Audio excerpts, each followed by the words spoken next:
আপনি এখানে ইন্টারভিউ দেওয়ার জন্য এসেছেন তাই না? জি স্যার, আমি ইন্টারভিউ দিতে আসছি। ওকে, চলুন আপনার ইন্টারভিউটা শুরু করি। হ্যাঁ, কাজ করেন, আপনার কাপড়গুলো খুলে ফেলুন। স্যার, আপনি এটা কি বললেন? আমি তো বাংলাতেই কথা বললাম, আপনি বুঝতে পারেননি? আচ্ছা ঠিক আছে, আমি আবারও বলছি, আপনি আপনার জামাটা খুলে ফেলুন, মানে রিমুভ ইউর ক্লথ। না না, আপনার কোথাও ভুল হচ্ছে স্যার, আমি ওরকম টাইপের মেয়ে না। আপনি কেমন মানুষ বা কেমন মানুষ না, কোন ধরনের মেয়ে বা কোন ধরনের মেয়ে না, এত কিছু দেখার সময় তো আমার নেই। আমি আপনাকে বলেছি আপনাকে সেই কাজটা করতে হবে, আর ইন্টারভিউতে আমি নিচ্ছি, অতএব আমি তো আপনাকে একটা টাস্ক দিতেই পারি, তাই না? স্যার, আপনি এরকম উল্টাপাল্টা কথা কেন বলতেছেন আমাকে? তার মানে আপনি বলতে চাচ্ছেন যে আপনি আমার কথা রাখবেন না, আপনি জামা খুলবেন না? আমি একটা মেয়ে, আপনি বুঝতে হবে। আপনি কি ঘরে মা বোন নেই? অফিসে আমি আজকে প্রথমবার আসছি ইন্টারভিউ দিতে, আর আপনি প্রথমবারই অবস্থা আমাকে উল্টাপাল্টা অফার দিচ্ছেন। দেখুন, অফিসটা আমার, সো রুলসগুলো আমি ঠিক করবো, তাই না? আমার অফিসে কাজ করার জন্য প্রতিদিন শত শত সিভি জমা হয় আমার এই ডেস্কে। তো এত সিভির মাঝখান থেকে আমি যে আপনাকে সিলেক্ট করব, আমার বেনিফিটটা কি? আমার তো কোনো বেনিফিট নেই। তাছাড়া আমার কোম্পানি এই শহরের সবথেকে নামকরা কোম্পানি। এই কোম্পানিতে জব করা প্রত্যেকের একটা ড্রিম জব থাকে, প্রত্যেকের একটা স্বপ্ন থাকে আমার কোম্পানিতে জব করা। তো আপনি আমার কোম্পানিতে জব করবেন, এর বিনিময়ে আমি আপনাকে একটা কাজ দিলাম, আপনি সেটা করতে চাইছেন না কেন? আমি আপনার ভালোর জন্যই বলছি, আপনি আপনার জামাটা খুলুন, এর বিনিময়ে আপনারই ভালো হবে। আপনি ভাবলেন কিভাবে আপনি প্রপোজালে আমি রাজি হয়ে যাব? আমি ওইসব মেয়ে না যে রাস্তাঘাটের মেয়েদের মতন আমি আমার কাপড় চোপড় খুলে আমি আপনাকে দেখাতে যাব। দেখুন, আপনি যদি চান যে আপনি আমার অফিসে চাকরি করবেন কালকে থেকে, তাহলে আমি আপনাকে যেটা বলছি আপনি সেটা করুন। আপনি জামাটা খুলুন আর ধরে নিন কালকে থেকে আপনার চাকরি কনফার্ম। মানে আপনি কি বলতেছেন? আমি যদি আপনি প্রপোজালে রাজি হই তাহলে আপনি আমাকে চাকরি দিবেন, না হলে দিবেন না? এক্স্যাক্টলি, আপনি আমার কথা শুনলে আপনার চাকরি কনফার্ম। বুঝতে পারছি স্যার, আমার তো চাকরিটা অনেক দরকার, কিন্তু আমি তো ওই টাইপের মেয়ে না। আচ্ছা ঠিক আছে স্যার, আপনি যা বলছেন তাই হবে। এই তো, এবার আপনি আপনার আসল রূপে বেরিয়ে এসেছেন, তাই না? অ্যাকচুয়ালি আমি তো আপনাকে পরীক্ষা নিচ্ছিলাম যে আপনি আসলে মানুষটা কেমন। আপনি না খুব বড় বড় লেকচার দিলেন আপনি এই ধরনের মেয়ে না, আপনি জামা খুলতে পারবেন না। যেই আমি আপনাকে বললাম যে কালকে থেকে আপনার চাকরি কনফার্ম, অমনি আপনি আপনার কথা রাখতে রাজি হয়ে গেলেন। হ্যাঁ, আসলে আপনার ইন্টারভিউ তো অনেক আগেই নেওয়া হয়ে গেছিল।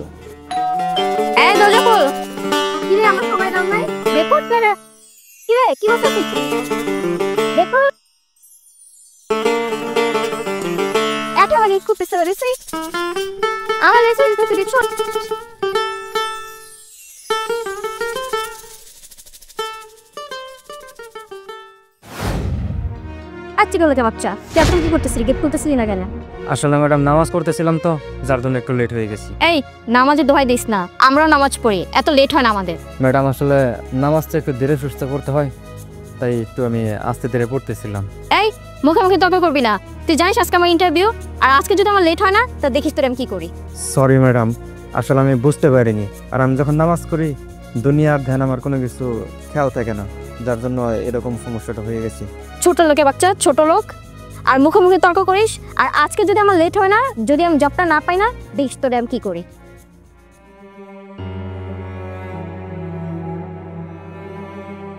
কি ব্যাপার রোহিত, উনি আমাকে কি বলছিল?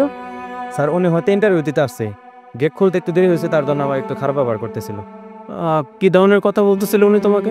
স্যার উনি বলতেছিল উনি যদি ইন্টারভিউতে না টেকে তাহলে নাকি আমাকে দেখে নেবে, আমার চাকরি নট করে দিবে, আরও নানান ধরনের কথা বলতেছিল।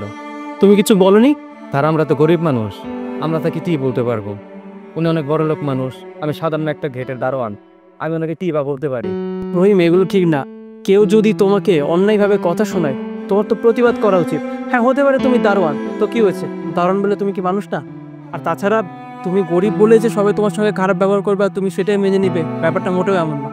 শোনো, তুমি গরিব বলে কখনো নিজেকে অসহায় ভাববে না। আর তুমি তো নামাজ পড়ছিলে, নামাজ পড়াকালীন কেউ যদি গেটে আসে তুমি তো গেট খুলবে না, এটা স্বাভাবিক। আসলে এরা নিজেরা নামাজ পড়ে না, তো নিজেরা উগ্রভাবে চলাফেরা করে, এরা মানুষজনদেরকেও তাই ভাবে। ইন্টারভিউ দিতে এসছে না? ঠিক আছে, আমি দেখছি কি করা যায়, তুমি মন দিয়ে ডিউটি করো। ঠিক আছে স্যার।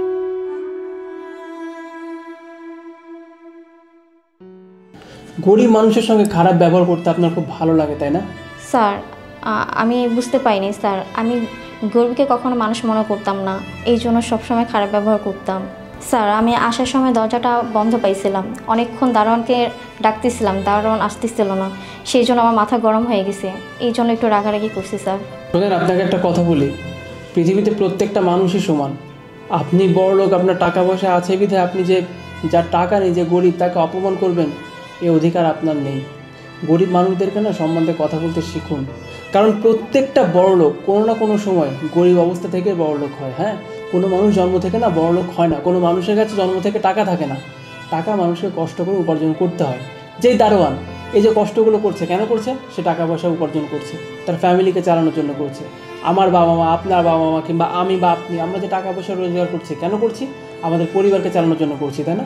হ্যাঁ, আমরা শিক্ষিত বিধায় আমরা অফিসে চাকরি করি, আর তারা অশিক্ষিত বিধায় তারা আমাদের নিচু পোস্টে চাকরি করে, দারোয়ানের চাকরি করে। কিন্তু তাই মানে তো এইটা না যে দারোয়ানের সঙ্গে খারাপ ব্যবহার করতে হবে, তার গায়ে হাত তুলতে হবে।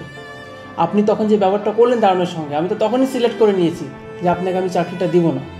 স্যার, আমি আপনাকে কথা দিচ্ছি, আমি কখনো গরিব মানুষের সাথে খারাপ ব্যবহার করব না। আমি বুঝতে পারছি স্যার, আমি ভুল করছি। চাকরিটা আমার খুব প্রয়োজন স্যার।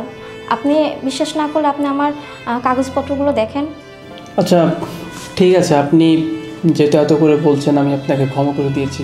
আর এমনিতেও আপনার সব সার্টিফিকেট আমি দেখেছি, আপনি যথেষ্ট ইন্টেলিজেন্ট একজন মানুষ। আমি আপনাকে বিশ্বাস করে জবটা দিচ্ছি। তবে মাথায় রাখবেন, আজকের পর আমি যদি কোনো দিনও দেখি কোনো গরিব মানুষের সঙ্গে খারাপ ব্যবহার করতে, সেদিনই কিন্তু আমি আপনার জবটা কেড়ে নিব। না না স্যার, আপনি আমাকে চাকরি থেকে বের করতে হবে না। আমি আজকের পর থেকে কখনো গরিব মানুষের সাথে খারাপ ব্যবহার করব না। ঠিক আছে, এক কাজ করুন, আপনি কালকে থেকে জয়েন করুন। থ্যাংক ইউ স্যার, আপনাকে অসংখ্য ধন্যবাদ।